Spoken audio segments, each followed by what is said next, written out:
listening to the Energy is Love podcast. Contest for the tapestry check. Done. Right? Who's going to win it? Are they in it to win it? Hopefully. We're giving away that tapestry. If you want it, go and follow us on Instagram and you can see how you can win it. Who else are we going to be promoting? It's really easy. The contest rules to win that tapestry are all explained on Instagram. You're and welcome. At the end of February, we'll be giving that one away and starting each month with a brand new tapestry that you, the listener of the podcast, can win. We're excited. What are we getting into tonight, Steph? I don't even know. I know one of the things You I know want to one talk of the about right things? off the bat. Okay. It's Joe Rogan. We're going to get right into the Rogan? Mm-hmm. Let's do this. Yeah. Hot off the presses. All right. Only a week late after the controversy has pretty much died down. Is it died down? I don't know. I don't think so. I think it's going to be a big deal for a while. Okay. No surprise if you listen to the podcast, but I'm a fan of Joe Rogan. And I've listened to his podcast pretty much since the inception of this podcast. Really? Yeah. He was, back in the day when the idea of the podcast came around, I wasn't really listening to podcasts. I wasn't really into them, right? It wasn't something that I was super aware of even. I knew what podcasts were, but they weren't that big of a deal to me. And we decided to do this podcast.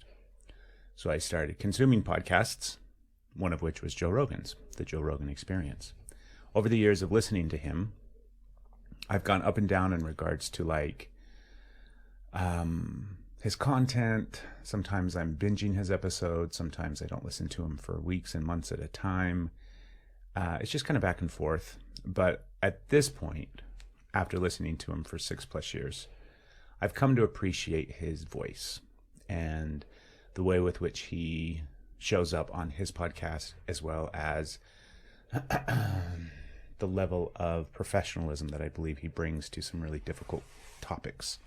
Specifically, the topics that have been facing our country and our world the last few years. Things like Corona. I mean, the list is pretty long. If there's a big topic going on in mainstream media, he talks about it. I'll talk about it. And he has guests that come on that are scientists and professionals and doctors and everything in between, right? Mm-hmm. And it's fascinating. It's fascinating to hear so many different sides of the story, so many different sides of topics. And that's what I really like is there's times where he'll have people come on that I do not agree at all with. Yeah. Sometimes I can make my way through that episode.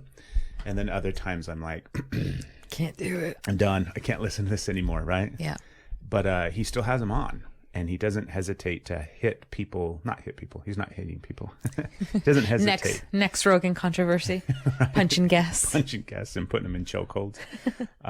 He doesn't hesitate to ask hard questions and to kind of call people out on things. And they do a really good job of fact-checking things on the spot.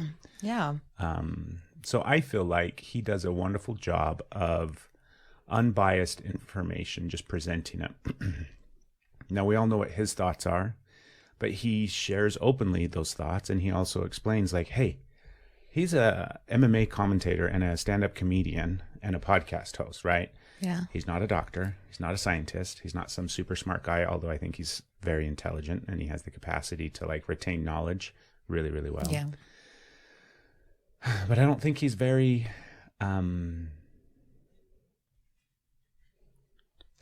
what's the word? He's not perfect. He makes mistakes.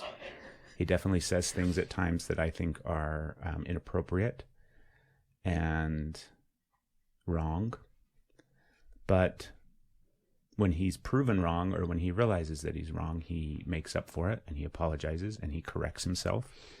And he just does a beautiful job of bringing on people to his show, which is basically the biggest podcast in the world. And they have... Congratulations on that.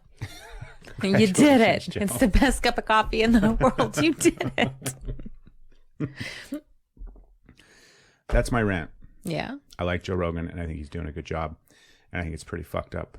But it's also on par with what mainstream media and pretty much culture is doing right now. Yeah. If you're going in opposition of the narrative in any way, and what's really sad is I don't think Joe's going in opposition of the narrative. I think he's just saying, let's have a conversation. Mm-hmm. Right. I have a podcast where we can come on and talk about shit for 3 hours. There's no other format where they bring on people and talk for 3 hours like that. And they'll go through a topic with such detail and such depth. So I think he's a treasure. And I think we need to let the man keep doing what he's doing. Hashtag free Rogan. Free Rogan. Or is it free Joe? Which we do. Because it's free Brittany. Comparing Brittany and Joe. But I think that you have an interesting take because you are not a fan of Joe Rogan like I am. I'm not a fan like you. So you think my take is interesting? I do, because I think that you, you know, prior to maybe a year or two ago, you would have very much been on the let's cancel Joe and get him off the air. I was on the let's cancel Joe and get him off the air before any of this came out. Did you start it all? I might have. Did you write a letter to somebody? Yeah, there's just so many things that I struggle with his character and demeanor. And I also wasn't willing to entertain the thought of him having any kind of like saving grace. I was a bully. I was a bully to Joe Rogan. You just judged him, right? I did. So harsh. And I don't even remember what podcast you sent me. But you were like, listen to this. And oh my God, you sent me a bunch. And I didn't listen to any of them. And I was like, oh, I don't want to listen to them. And then I did. Yeah. And I don't even remember which one it was, but it was a while ago. And then I was like, just his voice was irritating me. Just hear it. And then I kept listening and kept listening. And he was, I don't know, the way he was holding the conversation, the way he was listening and engaging, and also not afraid to say that he wasn't a yes and just agreeing with it, but he wasn't like, well, from what I've listened to in that moment, he wasn't being a terrible person in the disagreeing either. It was like, now hold on, like I don't see it that way. This is what I'm seeing, and just was able to have this conversation. And then like he was changing my opinion after listening to him because he is so well spoken, and I think he is so smart. And it just came to where he became like, I'm not listening to a lot. And it's usually like, I've picked a couple myself, but it was usually the ones that you sent me. Yeah. But it was like, I turned like my frame. There's still things about him that I'm like, seriously, dude. But now I think he's, I think we're really lucky that we have somebody that's going to be able to speak openly about things and bring in a variety of people that are going to share opinions that differ instead of feeding the same rhetoric, the same propaganda that you're getting everywhere. And he's not afraid to keep speaking what he believes to be true and being willing to be wrong, even at the risk of losing it all, because he's doing what essentially you're supposed to do, which is like that free speech and being able to say and get that information out there. So it took me a while to even admit it, that I was like, I'm gonna have to turn in my woman card if I support Rogan. But I really do. I really like him, and it would be really scary if he just stopped talking. Right. Because then I think so. Yeah. So I support Rogan, at least up in this point in time, from the information I have now. I do stand by the right to change my mind, because, you know, I can change my mind at any point. But right now, I definitely support him. I support him. Yeah. I think if you're not familiar with what's going on with him, what it is he had a couple of controversial episodes, I think towards the end of last year, it may have been in the first part of this year. And they were with some doctors that were like leading in their field. The one doctor that he had on was one of the doctors that discovered the mRNA vaccine, like that process of creating that vaccine, meaning he's the guy that basically founded the technology that the vaccine for COVID is based off of. So he's kind of a smart guy and kind of knows what he's talking about. But people didn't like those interviews because of how much information was calling out everything that's been going on with COVID and the way that it's been handled by the world's like governing bodies, including ours here in the States. But so people started to basically pull their content from Spotify, because Joe Rogan's podcast is only available on Spotify. Last year he signed a deal, or a year and a half ago, I don't remember which, but signed a deal where he took all of his content to Spotify, and that's the only place that you can listen to him. Mm-hmm. And it was like $100 million+ deal. It was a huge deal. And some other artists, singers, songwriters, some podcasters, they stopped. They pulled their content from Spotify in, what's the word? Not tribute, protest. Yes, in protest to Rogan, because from their perspective and from what the narrative is, it's that he needs to be pulled off the air. He no longer should be on air, and his podcast should not be shared worldwide. Because he was talking to the guy who developed the technology for the vaccine that everybody is like, you have to get this or you're a terrible person. But that guy says something different on Rogan, and they're like, excuse me, this doesn't fit our script and what we've been saying, and I don't want to have to change my mind because that might make me look bad or poor. So I'm not gonna. They just want to silence all that. Yeah, and it's so ridiculous, and I think it's something that actually has started several months ago. So in the middle, or not the middle, but I think in the fall of last year, he got corona, and he posted about it, and posted about his quick recovery and what he did, and, which included ivermectin and some other treatments.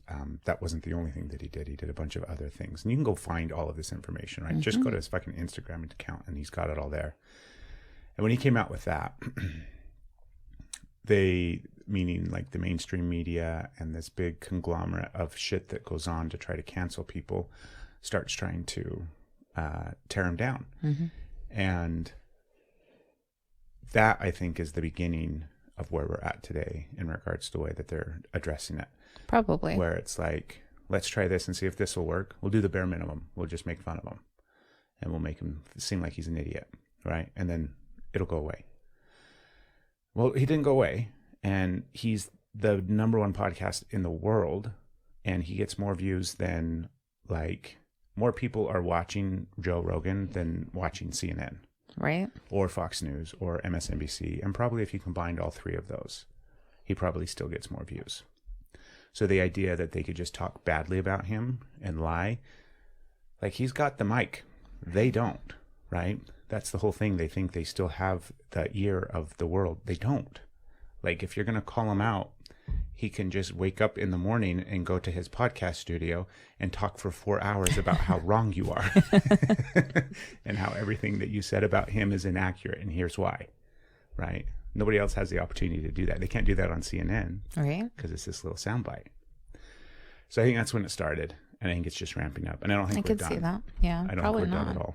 Do you think how many other like podcasting sites are like hoping that he gets booted from Spotify? Because then they're like, there's an opportunity to get some of his revenue.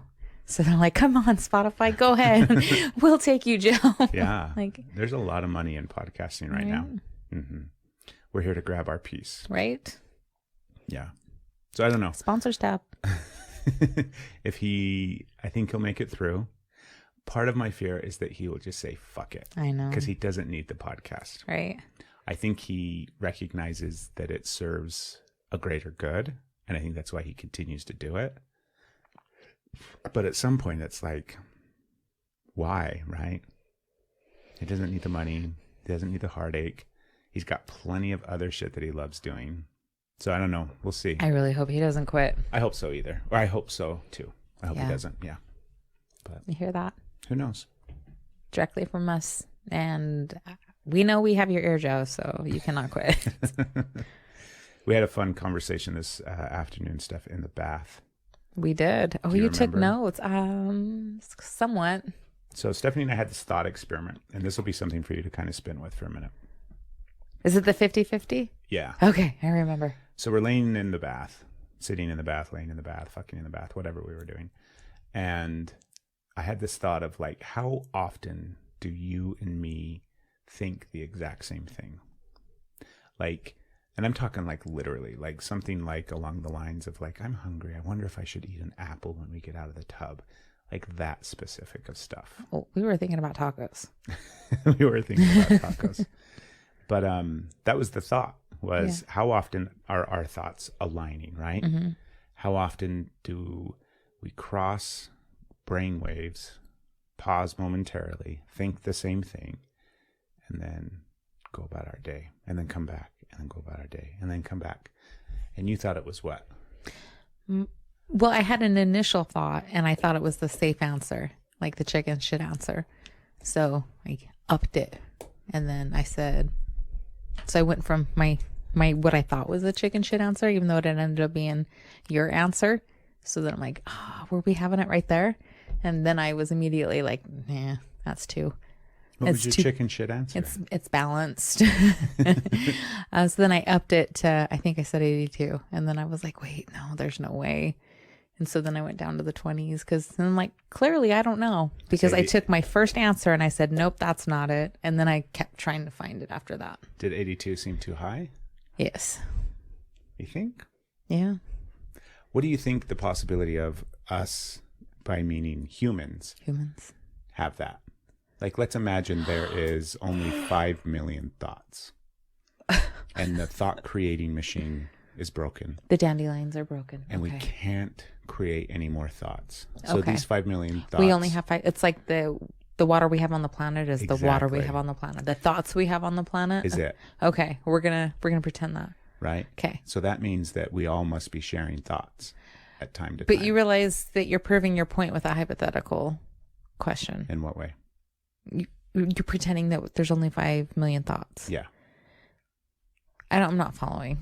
It's just another thought experiment. It's another thought experiment. But you're like, this make-believe thought proves this theory. And that doesn't, I'm not making that up. Yeah. No, that's pretty accurate there, Steph. Perhaps I need another thought experiment to prove my theory. No, I just think that oftentimes we're probably having the same thoughts as other people. Yeah. Oh, as other people. I thought you were talking about you and me. I was originally. That's what the whole conversation was. I'm going to lower my number. Mental checklist. Okay, about -8% of the time, I think. No, like that was the original thought. But then I thought, obviously, I think it's more than just you and me. I think there's a shared collective. Right? Yeah, I do. Do you think that there's a way to consciously access it? I think just bringing awareness to it. You think so? I don't know, like how else? Consciously access it. Yes, I do. And well, do you have to bring awareness to it in order to access it? I don't think so. You're accessing. You said, is there a way to consciously do it? Right. So I think that would require awareness. Correct. The first step. To consciously do it. But what would be the process to do it, though? Just awareness, I don't think, is enough. Like this. Do you have a mudra? You got your... Yes. And you can use the moon. You can use all kinds of things. I think just like having that desire to connect will start to connect you. Just that like agreement that you're going to connect. Just starting to like feeling that. And it's like you make that decision and it already starts happening. Or the shields just kind of clear. And so you're realizing that these things are connected. And then if you're like me, then you're like, no, I'm crazy. I'm batshit crazy. And then you dismiss it because you think you're just crazy. And then you start to see like how it matched with what you thought and what you said. And you're like, oh, I wasn't crazy. Yeah. And then you think you're crazy for thinking that. It's a fun loop. It's a crazy loop. Yeah.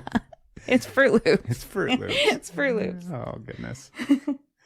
I'd like to think that there's some way to like actively tap into that collective consciousness, but in a very like almost like you're like logging into it and able to like search the database and pull.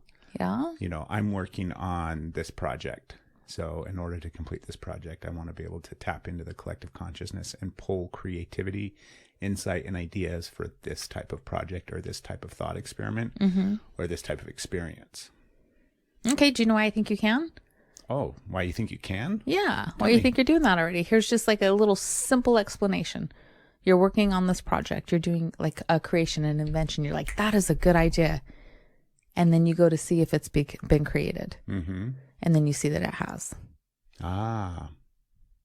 Yeah, sometimes that happens, right? You think you pulled an invention out of your ass, and then you realize it's already been invented. You've been tapping into things, so. That's just a little thought nugget. Thought nugget. I just saw it roll out your ear. Yeah. What's that? It's just a thought Thought nugget. nugget. Don't worry, the dog will get it. I think that feels a certain way now that you bring that up. Yeah. Yeah, I think about how I'll do that. I'll come up with an idea. I'm like, this is the best idea in the whole wide world. I think this is the greatest plan ever. And then a Google search, and 2 minutes later, I'm like, fuck, somebody already thought of it. But when I have that inspiration, that feels a certain way. Yeah. Do you think inspiration feels like inspiration? Or do you think it feels like something else? I think there's some things that happen to us Okay. that have such a distinct feeling that it's like nothing else. Okay. Do you know what I mean? Mm-hmm. And maybe inspiration is that. I don't know. Inspiration, intuition. Maybe. Very similar. Yeah. They kind of feel different, though. At least to me. I was going to talk about the intuition thing because we've been talking a lot about that and how distinct it feels. Well, I guess it's like from where the inspiration is coming from. Are you like in this moment of like zoning out, doing nothing, or writing or drawing, and then you have like this thought, taking a shower, doing the dishes, and this idea comes in, and you're like, that's what I'm doing. And so you're like, you're inspired by this spark that comes in, which could also be inspiration or intuition. Unless you're talking about, I'm listening to you speak, and what you are doing and what you are saying has now inspired me. So is that I'm getting inspiration from you, or is that allowance opened up and awakened a part of my own intuition that I can now hear? I don't know. A little bit of both. There you go. A little bit of both. I think they're not, I don't think they're the same, but I think they're really closely. Maybe they're twin flames. Yeah. Maybe inspiration and intuition are. Cut from the same cloth. Maybe they are. Maybe they're the same thing. Maybe they are. Right. Maybe what? Maybe inspiration is intuition's little brother. Little brother? I was thinking partner. Partner? Yeah, it feels very partnery. Yeah. Okay. Maybe it's little brother, but I'm thinking partnery. It feels like this dance, like this lover's dance. Between inspiration and intuition. I could see that. Yeah. That's beautiful. See it? You can see it, huh? Let's talk about intuition specifically. Okay.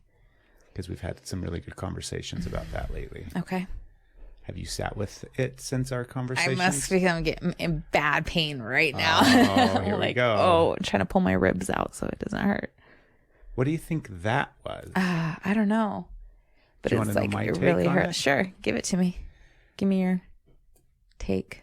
So Stephanie just had a physical response to the topic of intuition.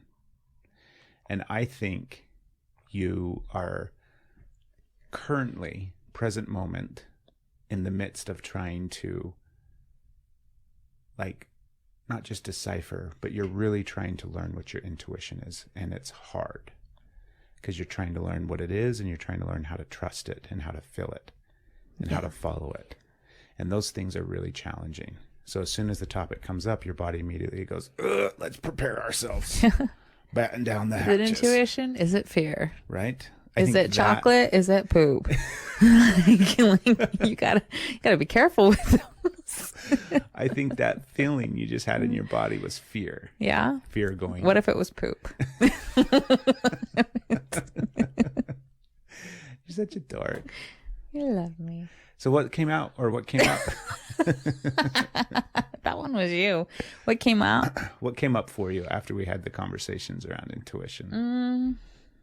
Anything? I don't know. It's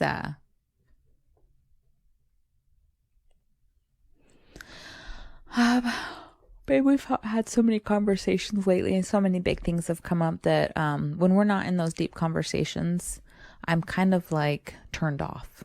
Yeah. You know, my brain has taken a break for the day. So I'm kind of like resting, and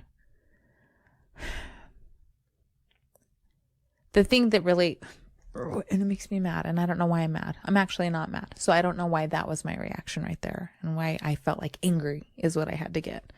Because immediately it was like, no, I'm not. Maybe it's just panic. It's just panic. Your comment about tunnel vision. Can I say that, even though that's not what you're asking? Or do you want to get into that part?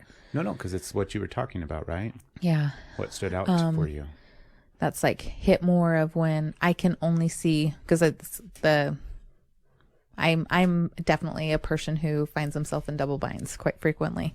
Explain double binds. Kind of damned if you do, damned if you don't situation. Rock in a hard spot. Rock in a hard place. You can see two options, and it's either this shitty thing or that shitty thing. My life isn't double binds, but I get activated, and then suddenly it's double binds, double binds, double binds. So you brought out that when I see that, it's because that's my key that I'm activated and that I'm in a tunnel, because that's tunnel vision, and I can see this end of the tunnel and that end of the tunnel. And that's not the spectrum.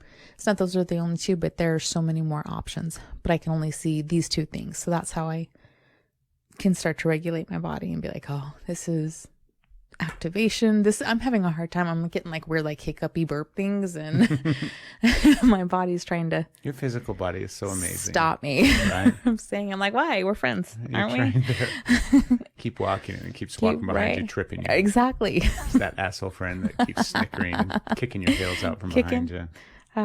So I've been sitting with the awareness of that, and there was another thing, but I forgot it. So give me a sec. Let me see if it'll come back.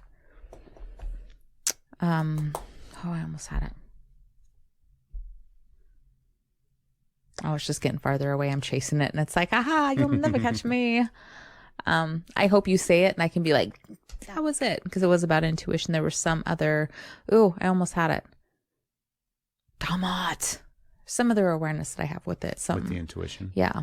And I'm close to being able to, because I want to talk about it, but I wonder if that's what was getting me, because that was in my brain. And then I started being like, trying to talk. Is it the feeling? And the conversation, because like Steph said, we've been going through a lot. Almost? She almost got it? Keep going. It's going to sneak in. So we've been having a lot of deep conversations lately. And one of them the other day was in regards to this thing, intuition. The idea that you have some sort of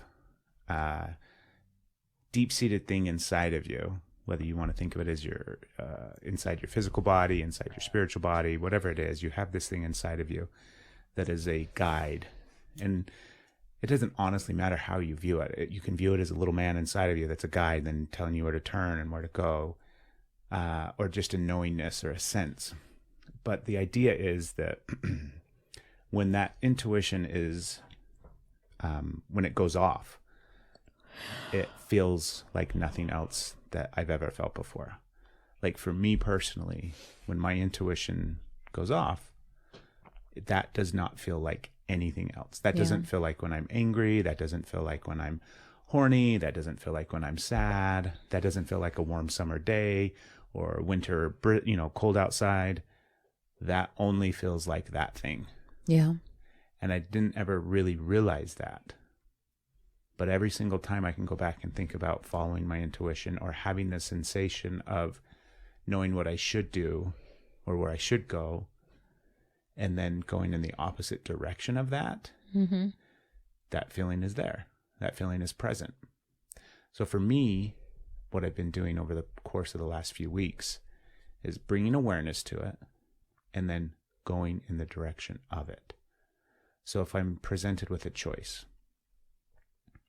even in a double bind situation, there's almost always one that feels like the direction that you should go. But then the reason you don't go in that direction is because of all the fear that is surrounding it. If I go in this direction, this thing will happen, this thing will happen, this thing will happen, this thing will happen.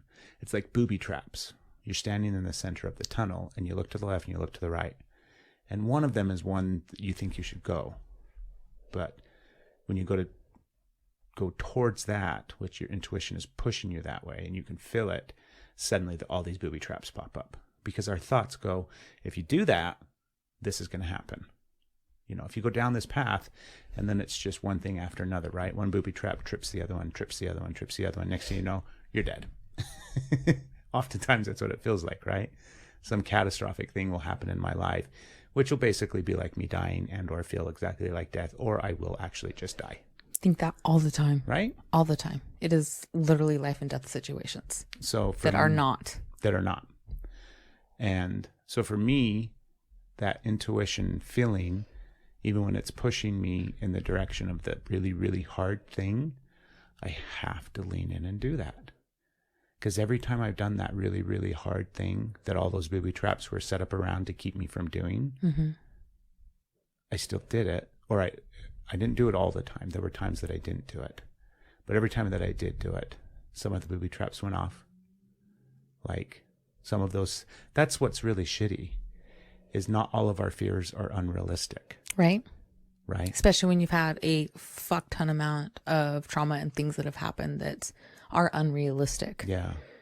And they are literally your reality. Yeah. And so then when you have stuff that is realistic, in a sense, it isn't unrealistic, trying to tell yourself that it's just a fear. Yeah, it's really hard. Really, really hard. That's when intuition comes in. Yeah.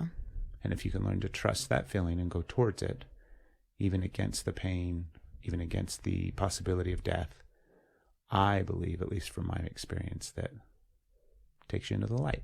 Yeah. Yeah. Did you get triggered and remembered your thought? I did. And it all ties in. And it's something that I've been working on that is actually helping me in that area.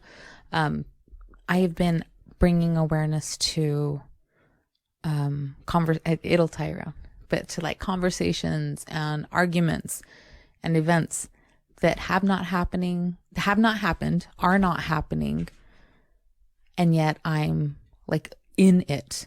Like I will be having conversations and like saying this and this and this, or in an argument with somebody over something that didn't happen in the past. Like here was a situation and it was handled this way. And then I go back and redo it, only what I would have done. Or I create something right now. That's that is George Costanza. Right? Thanks for that. I create something like right now that isn't happening, but like what would I do in the situation? Or I see these possibilities. This is going to happen in the future. And here's all of these things. So it's all of these non-realities that somehow like embed in my body as a reality. And I like go through these things and I get lost in these moments. Why do you think that is? I know why that is. So I'm getting to that. So one of the things that I've like is like, stop. Like, this isn't a conversation that is happening. Do not have arguments that do not have an argument that isn't going to happen or hasn't happened or however it fits. Like I audibly stop my internal conversation because I just need that, like, this isn't happening. Like I'm brushing my teeth. I'm standing in front of the sink brushing my teeth. I'm not, whatever. I'm not going to even come up with the situation right now, but I'm sure you can fill in your blanks. And that is how I've learned to cloud myself because of not being able to trust my intuition from having these knowings. When it comes to personal things with me, having these knowings, knowing this was a bad situation, but being told this isn't a bad situation. And finally believing that this isn't a bad situation. And then turns out it was a very bad situation, and just which way to go. Just starting to like just being gaslit so much. And like that didn't really happen to where you're questioning that I became my own gaslighter. And I've even had my therapist and one of the things just stop me and be like, stop gaslighting yourself. And it was like, excuse me? And then that like really hit. So I became my own gaslighter, which means I also talk myself out of my intuition, and I err on the side of fear to try and keep myself safe for all the things that have happened. And so I'm creating all of these things, trying to protect myself, which is clouding my intuition. So maybe when I can stop the chatter, Because I can be very connected. I've had things come up so much, but that I'm scared to say out loud. And they're spot on. So I know my intuition is strong. Yeah. But when I'm scared, I don't know. So it's just about my like personal choices with it. So I think that's what I've been doing before we've been having this conversation. Future staff had my current staff's back and was trying to work with me on stopping that, because it just like right now I'm like, oh, I see how this all ties in. This is how I stop that fear chatter. This is how I stop gaslighting myself. This is how I stop picking up the stick that, what do they say? The stick that somebody tried to hit you with and missed, and hitting yourself with it. Like, I'll finish the job. It sounds to me, listening to you describe that, that was learned behavior. Yeah. Yeah. It seems like that was something that you were taught. Yeah. Yeah. That sucks. I like that you have awareness of it, though. And I like that you're going to like work on it. I'm currently working on right. it. Actively working on it. Actively. One of the things that I'm actively working on, we have some episodes, actually the previous episode this week, New Sex Energy. If you go listen to that one, I'm sure you've listened to that one. Everybody's listened to that one. I was editing that episode and I caught myself doing something that I had awareness of, like, I mean, it was over the course of like 2 days. I had a bunch of awareness of this thing that I do.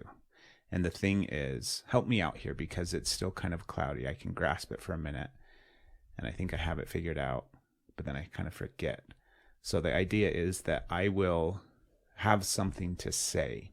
And truthfully, I realized, I think earlier today, that it isn't even like I used to think, yesterday I thought this. During breakfast. I had this. I've grown. Right. Fucker. You have. Since breakfast, I'm now 4 inches taller. If I have something difficult to say to somebody, before I say it to them, I give them all the reasons why it's not difficult. So like, even if it's not difficult. Yeah, even if it's not difficult. I'm trying to think of an example. Oh, goodness.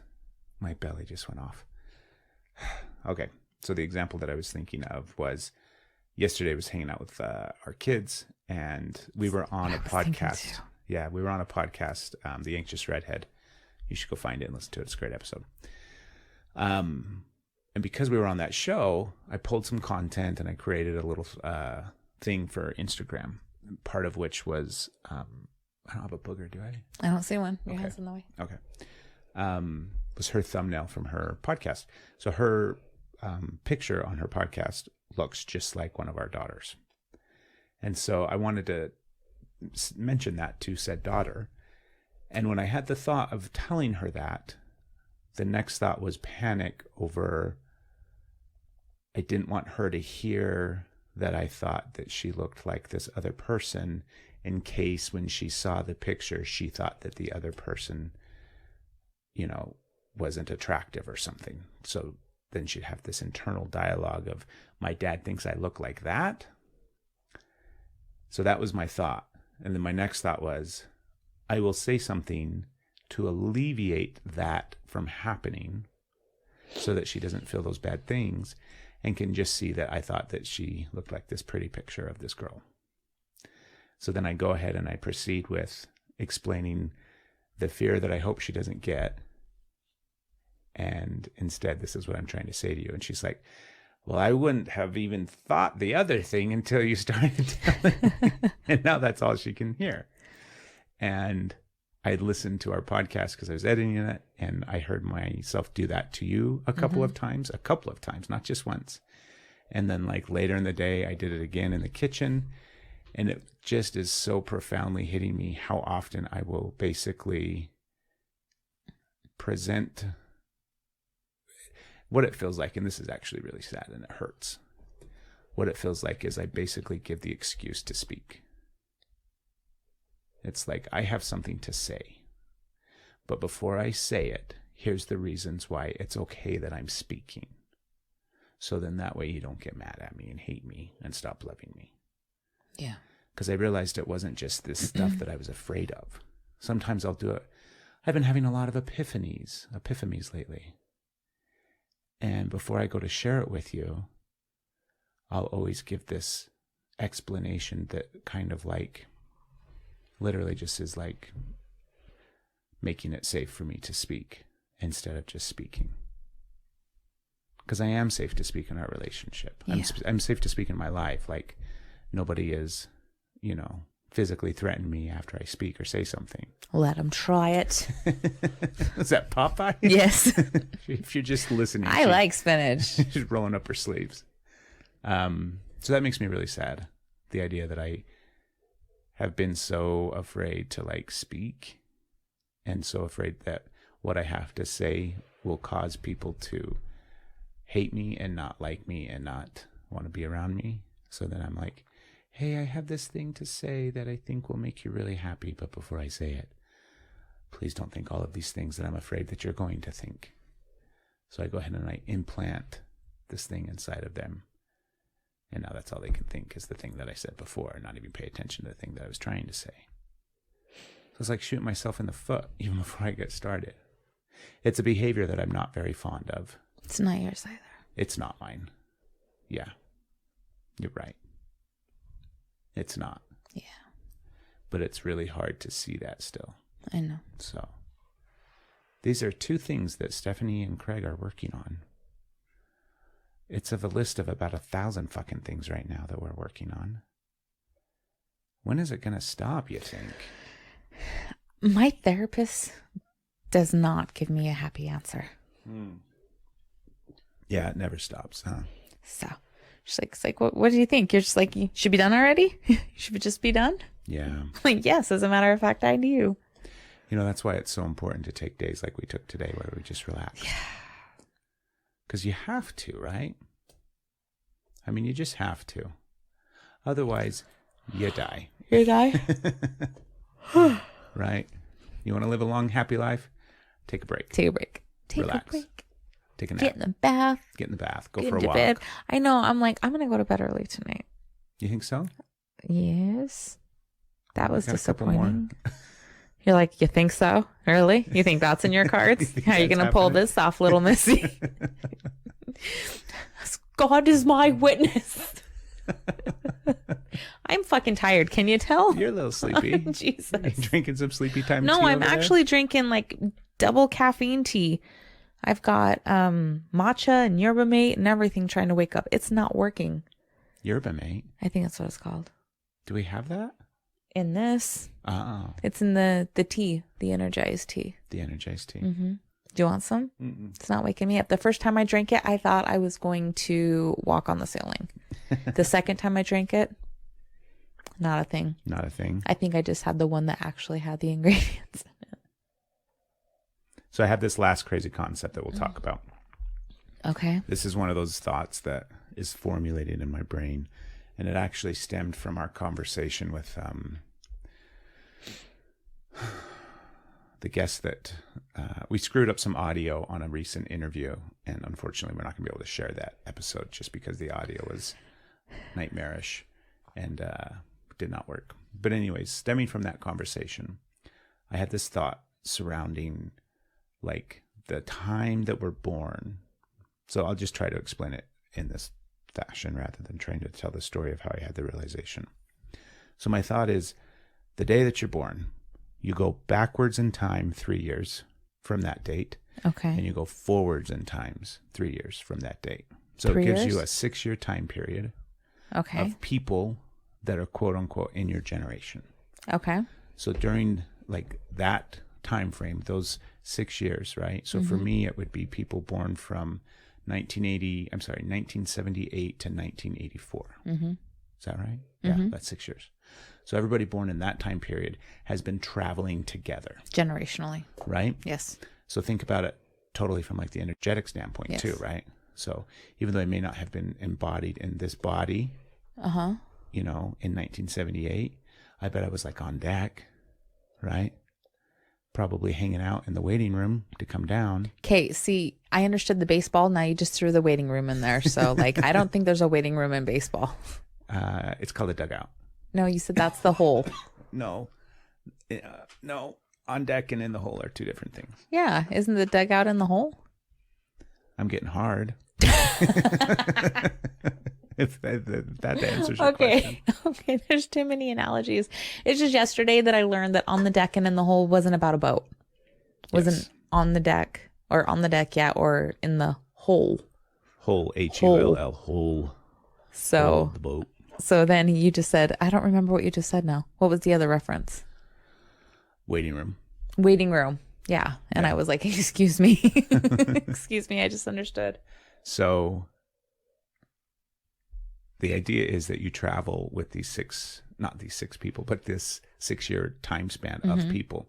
So all across the globe, whoever was born during that time period, they're like my travel buddies. And we kind of go through similar energetic shifts and changes. Because I think a lot of people that we encounter right now are in very similar situations that we are in regards to like their self-growth and the realizations and the things that they're changing and the awareness of all of these different things that are taking place that they're experiencing and they're kind of implementing. And I think that those people, for us, because you and me are a year apart, and we're pretty much spot the fuck on with what we're going through, right? And so I feel like everybody else is probably really close. Right. So you and I are in the recommendation, basically. Turns out I got this download the other night. So the recommendation from above is marry somebody within that 6-year time span. Or partner up with them. Partner up with them. Yeah. That's who you should partner with. Is somebody that's in your travel compartment. Do you have your moving buddy? Yes. This is why I think you're right. Oh. Astrology is coming in here. Let's hear it. Because there are characteristics that are actually feeding that narrative that you were saying with the outer planets. We have Uranus, Neptune, and Pluto that all bring their energy of dreaming, of taking chances, of death and rebirth. So where they sit in your zodiac, like in your astrological chart, they move so slow that people within, I have to double check, it's because each of them are a little different on their years. But like, for instance, Pluto takes 248 years to go completely around the sun. So your generation are going to have Pluto in the same zodiac. So if you have it in, we'll just say Sagittarius, then the people in your generation are all going to have that attributes, which are going to also be facing those same high roads, low roads. It just kind of like coincides with that. So there are going to be similarities of the effects that these planets have and where they're at that you are going to share with this year span. Do you know what it is? Well, I don't know it off the top of my head, but I can find out. It's just because each of them are different, but they're long. The years? So is it 6, Uranus is the shortest out of the 3, out of Uranus, Neptune, and Pluto, and then Pluto's the longest. So you'll have like your generation gap, the years that are going to have the same span are going to be longer for Pluto than they are for Uranus, because Uranus is like 80 years, I believe, to go around the sun. Wow. So do you think, given that time is what it is, right? Non-linear, super non-ending, never beginning time. So our planet is traveling through space around the sun. Yeah. But that process is also traveling, right? It's not a static thing where the sun is stationary and we're just doing loops we're like around doing it. this thing, yeah. Yeah. So we're moving throughout space and time while we're moving in orbit and rotation and everything else. So in my mind, as I picture that, that tells me that we have literally never been in the same spot. So the planet, got fired up and shot off into the space, and it hasn't ever been back. Like, it's never in the same spot twice. Would that be accurate, you think? I believe that is accurate. Whether or not, ask Rogan. Right? Right? But yes, as far as my understanding is, that is accurate. How does that because make you this feel? is like Kind of free. Yeah? Yeah. Like everything's behind you. Doesn't even have to be like behind. It's just you're able to move. You're not stuck. Yeah. I'm coming like, Even when you feel frozen, you're not. yeah, you're literally moving. Millions of miles an hour, maybe. So like, how safe is that? Which part? Like the millions of miles an hour? When you... The freedom. The freedom of it, yeah. And you feel like this trapped in this heaviness, and like when you span out, like you are so free. You're not stuck. You're not like, this might be, I don't know. This might be what? I might just be. I was immediately going to minimize it because I felt stupid. I'm not supposed to. I'm like, oh, that's going to offend me, right? That's, I don't think I've actually like seen, like I've heard that, you know, where we're moving. Yeah. Like, concept. So like that concept. So not being in the same spot, like, makes total sense. But it wasn't until this conversation that it was like, when you said, how's that make you feel? And it was like I've got no strings to hold me down. You know, it was this conversation where I felt free. I've never had that connection until right now, that makes me somebody who is very difficult to move and is very fixed. Somehow that still makes me feel completely free. Nice. Yeah. That's beautiful. I like it. How does it make you feel?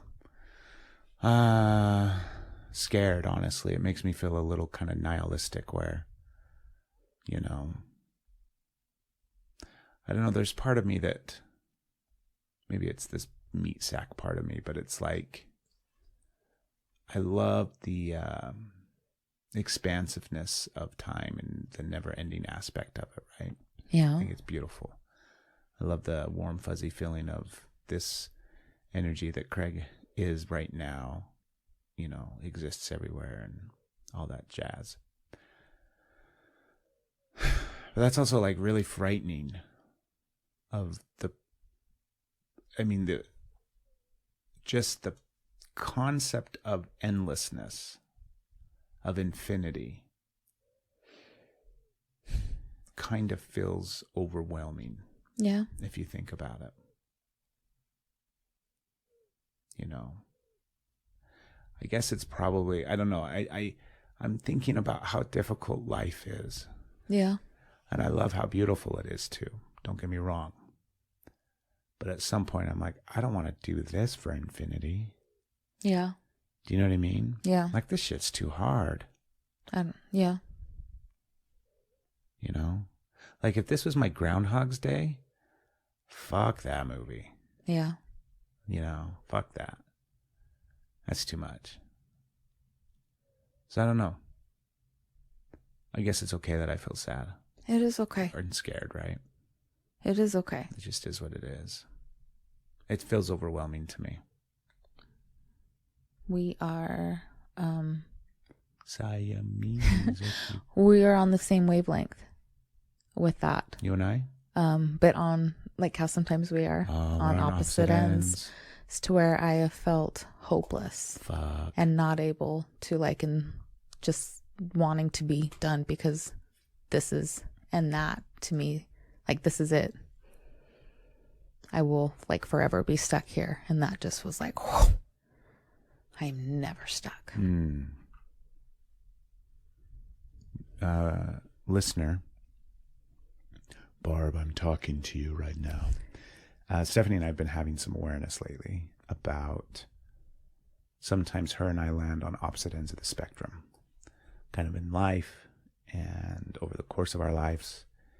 And sometimes we swing and we'll switch ends of those spectrums. What's that? Sorry, I just heard something that you were not intending. Oh, swing? I'm like, we actually don't. I've been asked that. Are you swingers? I'm like, nope. Just didn't know what the fucking orgy was. I mean, I got the concept, but it was something different. On Sundays we swing. And we call it Swinging Sunday. We do that right after Sit Down Sunday. But we go to these opposite ends of the spectrum. And every time we have awareness of one, so you just brought awareness of one. Mm-hmm. And it was like the interpretation of what you just shared based off of what I just shared, we combine those two things together and we realize we're on opposite ends of the spectrum. Mm-hmm. And the sense that I get is it's that space of life and death where it's like, you know, infinity and death. That's kind of what we just got done talking about. Yeah. And two ends of the spectrum. And you're excited by infinity, and I'm overwhelmed, so I go to the other end of it where I just am sad because death. So I think that what's happening, that's just one example of many things that have been coming up for us lately. I feel like there are like maybe a handful of things that humans have to listen, or not listen, but learn. And those lessons are things about just the struggle of the human experience that you have to make peace with and find balance in. So I think we are in some way playing that out with each other, where I mirror things that help, in a sense, bring awareness that you're on that end of the spectrum, and you mirror things that help bring awareness for me that I'm on this end. And then our goal is to like maintain and come together in the center, hence balance that energy. Do you know what I mean? Yeah. So it's almost like lessons that are required, or maybe not even lessons. I don't like that idea. And then it's like, who gave you that fucking test? But just dynamics of the human experience. Do you know what I mean? Like universal laws of like, you have to balance things. And the human experience required, like maybe Mother Nature and nature itself obviously has balance, and each thing plays a role in regards to that balance, right? And they probably have things that they have to struggle with because of the laws of that dynamic of balancing nature. And we have to learn to balance human nature. So it's a little bit different, but it's still like these things, these themes that keep popping up. So I don't know. I'd like to bring some more awareness to it for ourselves, because I think that they are really important. Would you like to sit more in that, where you're just finding yourself on that end of the spectrum? My chains came off, but it felt like chains went on you. Right. So like, it's totally what it felt like. So I would encourage you to sit here with me in that and like feel that for the moment, but then make sure, get out of that tunnel vision. Mm-hmm. Like, I don't want to just like skip past this. I feel like this is really important. You just had that and you just felt all that weight. And yeah, I get a sense of what it is, Steph. And it's something that I don't want to sit in. Okay. I think what it is how depressed I am right now. Yeah. And so it's hard for me to stay in that light of like infinite possibility and infinite space and love and all that stuff. Because it's just like hard sometimes to hold that vibration in a sense. So instead, I'm like, it's just easier to dust. Bury me under a tree. I'll be all right with that. But that's just because of where I'm currently at right now and what I'm dealing with. That's why I think we should take a moment. If you're talking about like me sitting here and feeling into it, I'm not going to do that. I'm not asking you to do it on the podcast. Okay. I just like, this is like, I'm done. Like, we could be done. Definitely not asking you to. Well, we can stop at any point. It's just like, that's a big deal. And to feel that and to give yourself a moment. Mm-hmm. And it's not to sink in, but it's so it doesn't sneak in and cover you. Like, that's some big awareness later, on what you were feeling. Yeah. Yeah, I'm sad. Yeah. Thank you for tuning in, folks. It's the Energy is Love podcast. We're doing a contest doing a contest this month, giving away this tapestry that you see behind us. So if you want to find out how to win that, go to our Instagram. go follow us on YouTube as well. We've got 2 YouTube channels, one of which is full episodes. And the other channel is all of our clips, as well as some shorts on YouTube. Not these shorts. I'm not auctioning off my shorts that I'm wearing. Maybe we'll do that next year. TikTok. It's blown up. Yeah. Steph is managing our TikTok, and she's killing it. It's not blown up, but it's growing. It just started. Who cares, right? It's fun. Go follow us on TikTok, Instagram, Facebook, YouTube. All the YouTubes. YouTube's first. Yeah. YouTube's, Instagrams. Just do it all. Just make a day of it. Click and follow. If you like and comment, share. If you have resonated with anything that we've talked about and you want to work with us, we're also working with people. If you want like help carrying in the groceries or something. No, if you need help with anything, really, the idea is life is hard, life is challenging, and we all need help. And Stephanie and I are here to help if you need it. So you can hit us up and learn more about what that looks like, whether you want to work with us individually or as a couple. And then, oh my goodness, there was one other thing I was supposed to mention. Yeah. Thank you for listening. Thank you. Tell somebody about the podcast. Tell lots of people. The only thing that we ever require. No money to listen to this thing. And please just tell somebody. If you like the podcast, then share it. Shall we go? We shall go. Let's go.